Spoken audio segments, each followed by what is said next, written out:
Hey there, Steven. Hello from Colorado. Hope you're having a good time over there in Europe, and things have maybe gotten a little bit better in terms of travel and whatnot.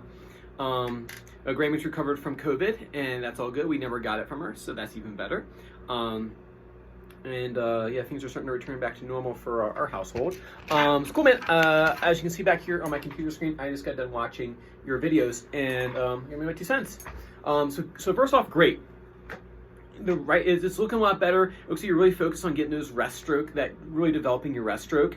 That's good because next step for us now, if you've been working on, and it's number 4 of what I have on here today, the next thing that we really need to be focusing on, that your rest stroke starting to kind of happen for you, is the alternating with thumb and rest stroke. That way we can start moving our way towards free stroke in a chordal sense, that is.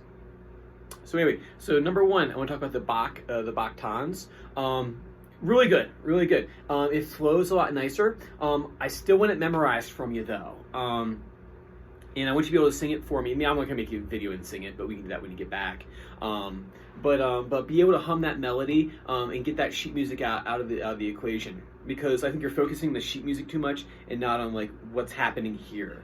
That's kind of the idea of like why I have young kids play from ear, is so that they don't worry about the graphic representation on paper, and then they can focus on their hands and listen with their ears what's happening. And I think sometimes those mistakes that happen, you're kind of zoning in on those notes. That's why these melodies are trying to be easier than your standard fare that you're working on, and why we're treating these as etudes, is because I really want you to kind of maybe get the melody more memorized, and then that way you can focus on like the hand position and turning and things like that. But that being said, I think is a very nice, definitely a marked improvement in terms of phrasing. You had a nice change between your dolce sound and ponticello, and then rosette or normal, or whatever you want to call it. Let's go down the line. So vibrato. So when you vibrato this thing, I'm seeing a lot of like rock and roll vibrato.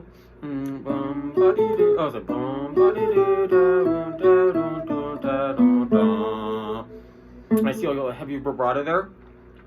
What you want is classical vibrato. And we get classical vibrato by going side to side rather than an up and down motion, or a more violent. When you got to that one of those vibrato, I think it was the high A. It was no, it was one. You were doing more something like this here. But what we need, and so if we do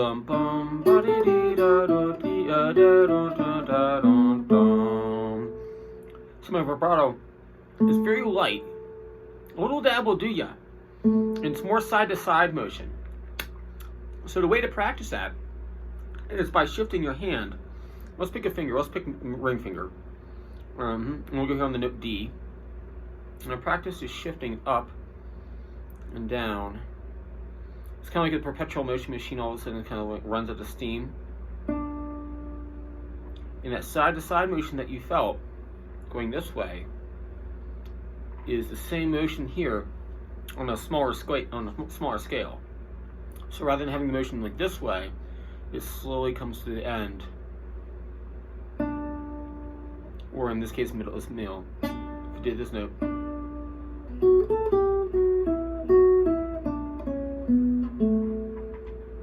More side to side, and it doesn't need to be this violent up and down motion, more side to side.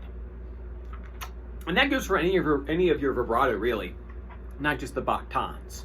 You should really be doing a side to side vibrato if you're playing classical guitar. If you're playing rock and roll, you can do whatever you want, but in this particular style, that's what I find works best. And then the other thing is that on the Bach tons, it looks a little bit like the right hand is a little bit left up to chance. What I mean by that is that I can see sometimes you're using double fingers, and then the fingers were kind of just like, I can see like they're almost like on their own, like they didn't know like which one was going to go next. You really do need to map out. I know it's a simple piece, but you really do need to map out the right hand. And you don't have to play the whole thing all the way through. I might just practice dun, da, da, da, da, da, da, and then that way you know exactly which finger is going to play what string. Or what finger is going to play what note. And I'm talking like small little fragments. I'm not talking the whole thing. I'm like, bum, ba da da da dum, might just be enough for you to make sure that you use the same proper thing. Because what happens is you get nervous, everything flies out the window, and if you spend all your time worrying about the left hand, and you didn't worry about the right hand at all, you kind of go, okay, you just do whatever you're going to do in performance, and then that's going to come out. So if you know that you start with your middle finger and then your right hand, and then we get to this part here with bum bum bum da da dum. See, that already knows what it's supposed to do. So chances are that's not going to falter when the pressure's on, because you've mapped it out. It's like I'm working on the Monpeau right now, the Suite Composition, the Prelude's beautiful. And I should have more time to practice it. But there's a section in there, even though it's simple I&M alternations, I gotta mark in kind of like spots that I know like I should be using middle finger for this note. So I don't map in everything, but I'll put like landmarks there where I go, okay, I know it's I&M alternation, but I should be using my middle finger for this one. And then when I get to a tricky spot that's not so intuitive, I'll actually write out every single one of them and play. I practice that section with the right hand by itself.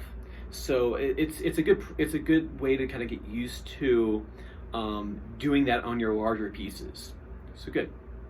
And then I like the color changes too that you did in there. So that was good. So making it more music rather than just a dry exercise that I have assigned you to do.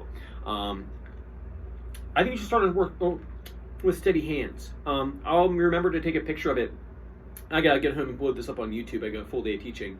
But I'll load this up on YouTube, and I'll make sure to send over a copy of with steady hands. Start working on that, because in number 4 right there, the practice drone A and the D major on the top 2 strings.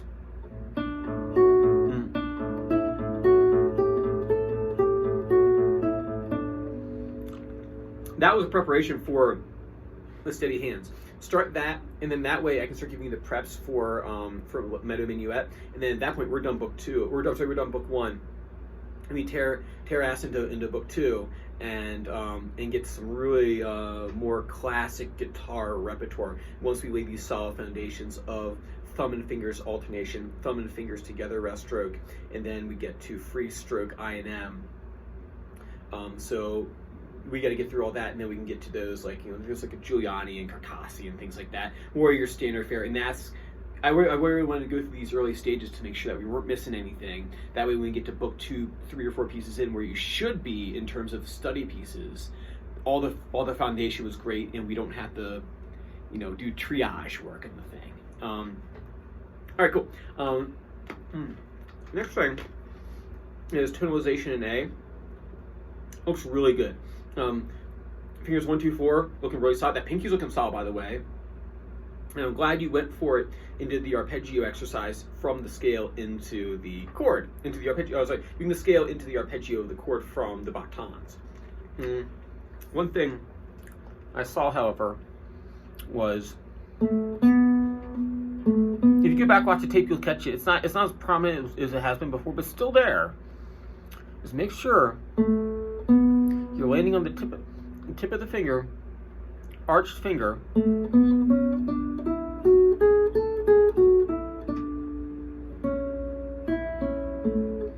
and then there, so that spot right there, you arpeggio into the, we're going to scale into the arpeggio. What happened was, in all terms of violent motion. So what happened there, your hand like turned, and it was like a dramatic kind of like this, versus what it should be is gentle, right? So it shouldn't be, that was an exaggeration, but as you're coming down,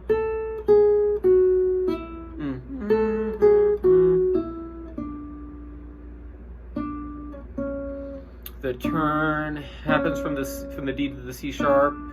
So it's not any rush, it's very good slow. I am gentle turn, not like this. Other thing that you can do is try the scale vibratos.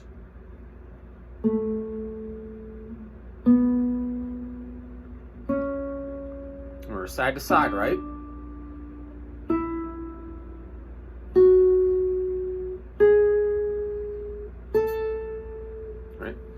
And lastly, practice that drone A with the top 2 strings of D major.